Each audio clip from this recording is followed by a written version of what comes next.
A Rádio USP apresenta USP Analisa. Meia hora analisando assuntos atuais que envolvem a vida do cidadão e da universidade, sempre com um convidado especial. USP Analisa.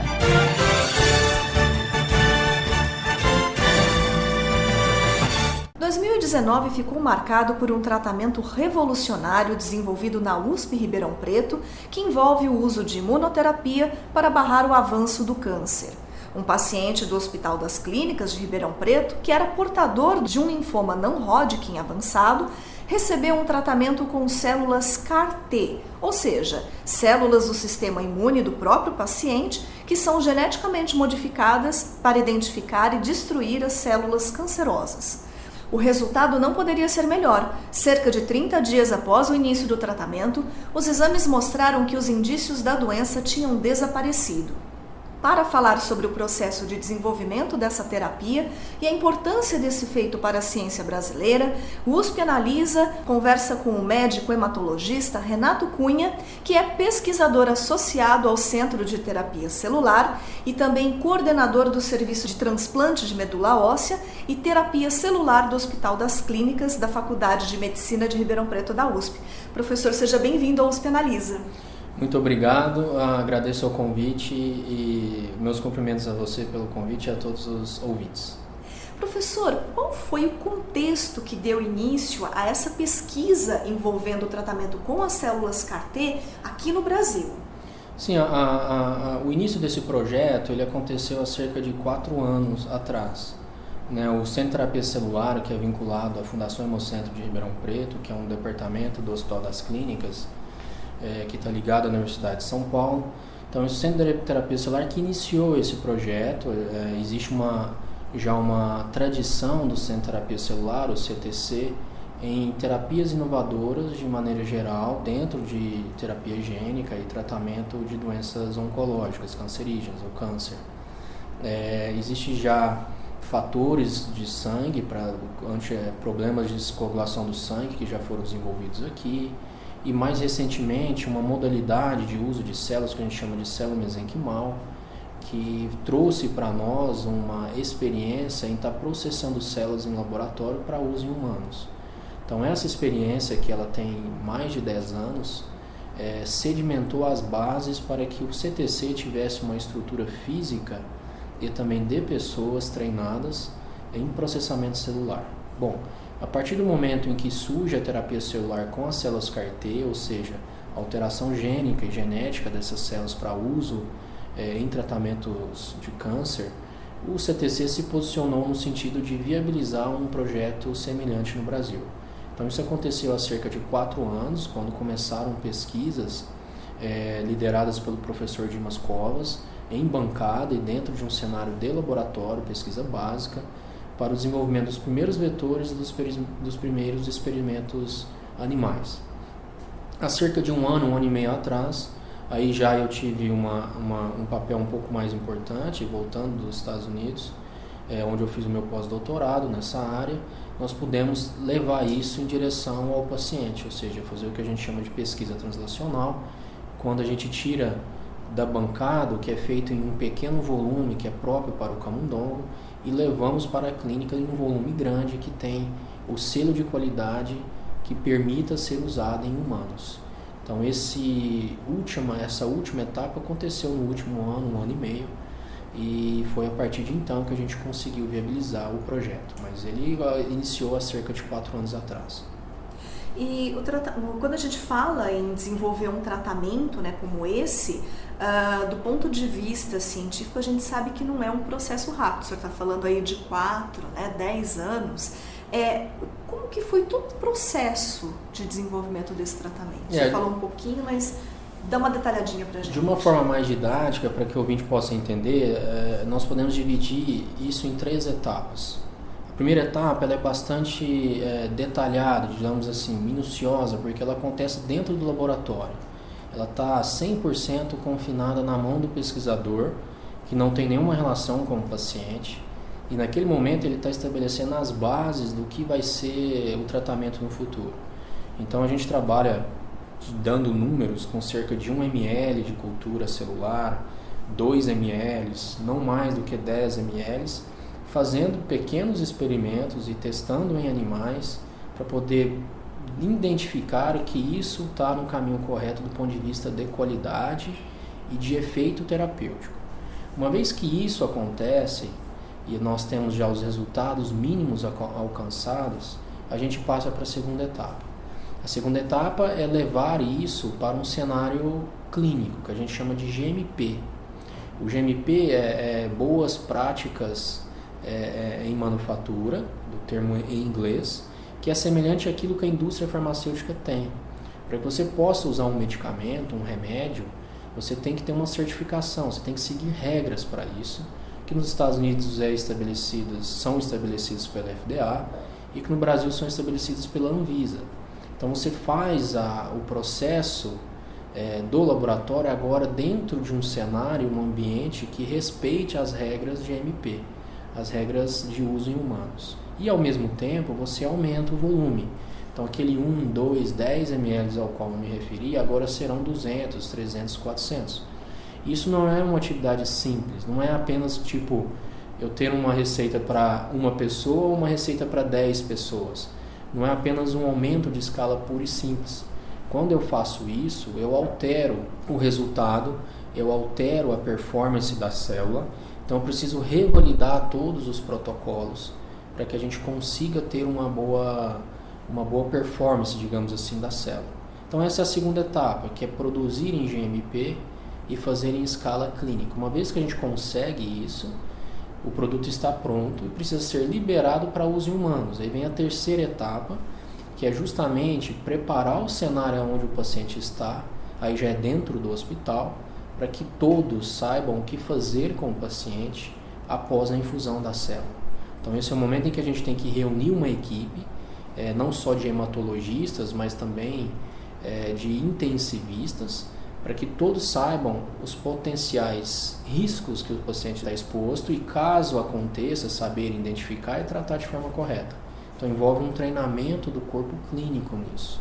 Então são as 3 etapas: laboratório, nível GMP e aumento de escala, e depois o tratamento do paciente.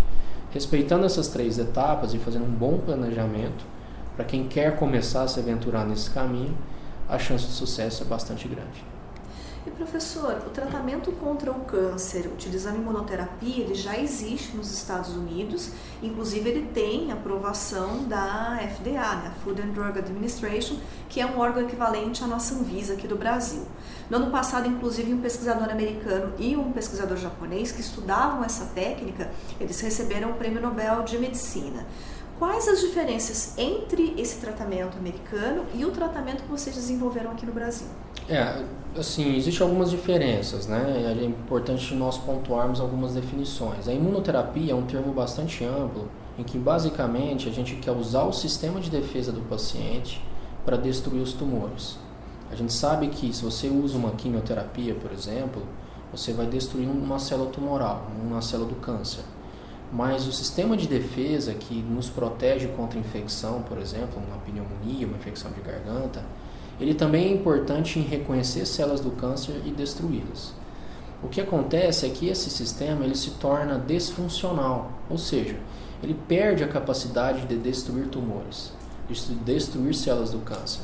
Então, se a gente consegue reconhecer essa falha e corrigi-la, a gente consegue fazer a imunoterapia. Para isso eu posso usar medicações, são anticorpos, são drogas que vão atuar diretamente no sistema de defesa, estimulando o sistema de defesa a ser mais eficaz, fazendo com que as células de defesa e as células T, são as mais importantes nesse papel, elas vão se tornar mais agressivas contra as células do câncer. Então a gente tem inibidores, a gente tem estimuladores, a gente tem anticorpos, bloqueadores, existe uma gama de possibilidades de medicações que com esse fim de estimular o sistema de defesa. Mas por outro lado, você pode dar a célula per si para o paciente. Em vez de você manipular o sistema de defesa, você pode tirar essa célula que não consegue reagir contra o tumor e levá-la para o laboratório.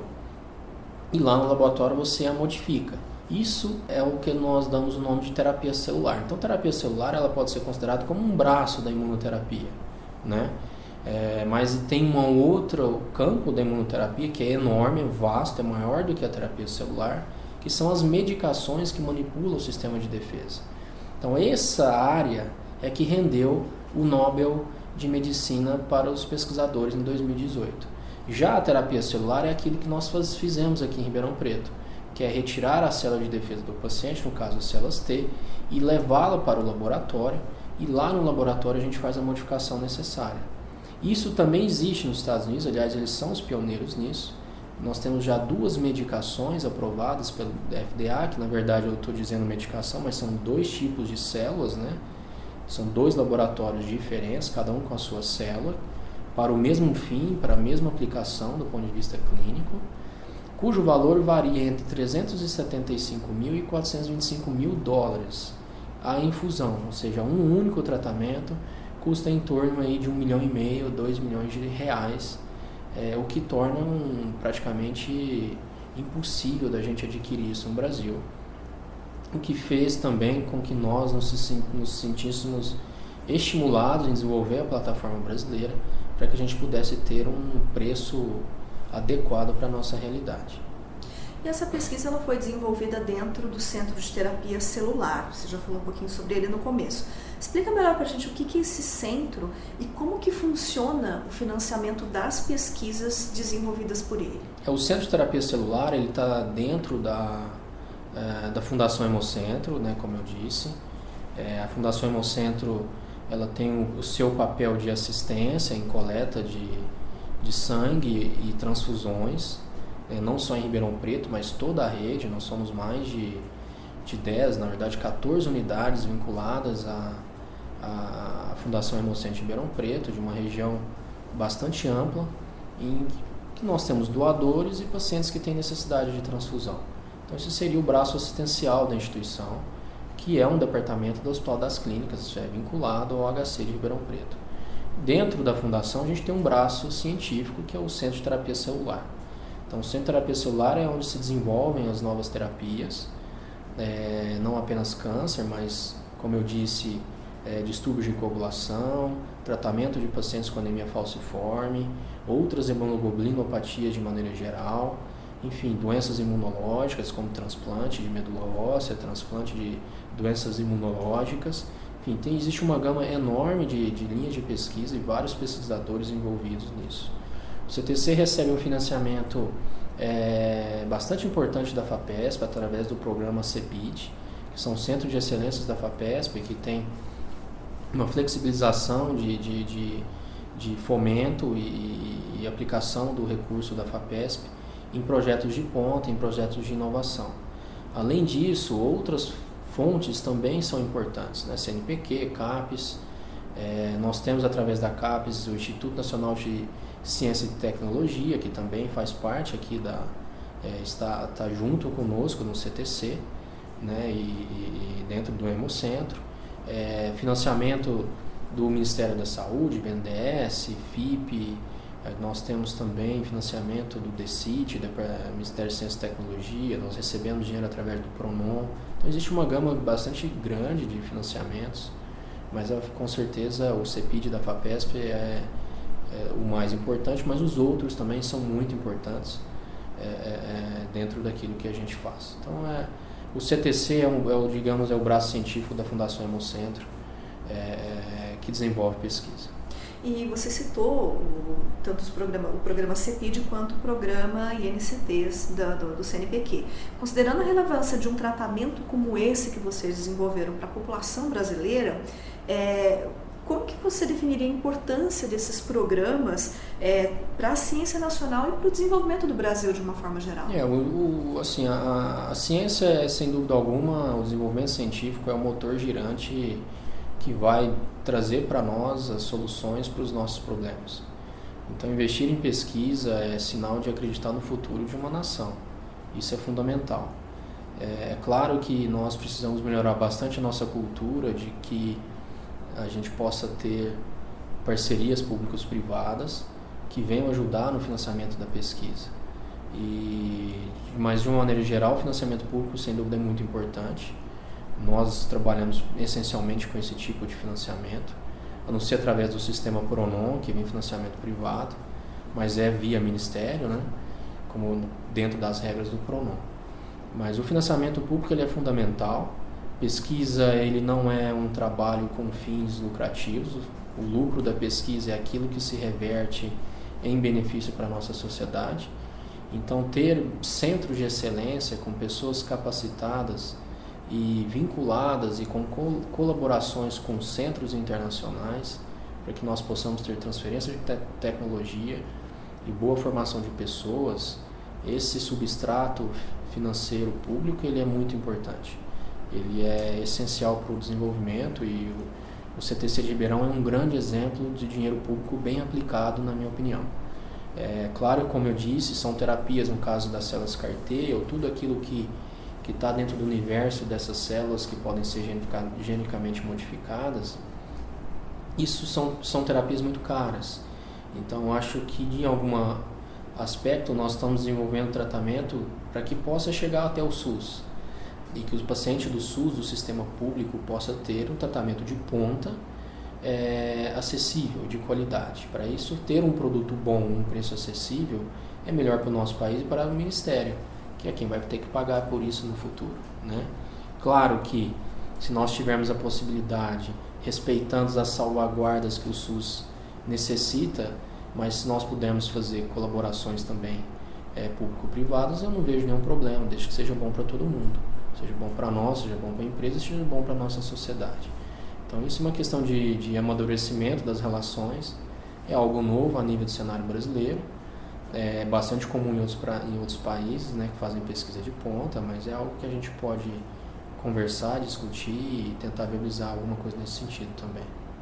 Quais os próximos passos dessa pesquisa envolvendo o tratamento com células CAR-T? Bom, esse é um universo bastante amplo, mas do ponto de vista prático, neste momento o que nós necessitamos é aumentar a nossa escala de produção e a nossa capacidade de tratar pacientes. Acho que esse é o ponto mais importante. Nós temos um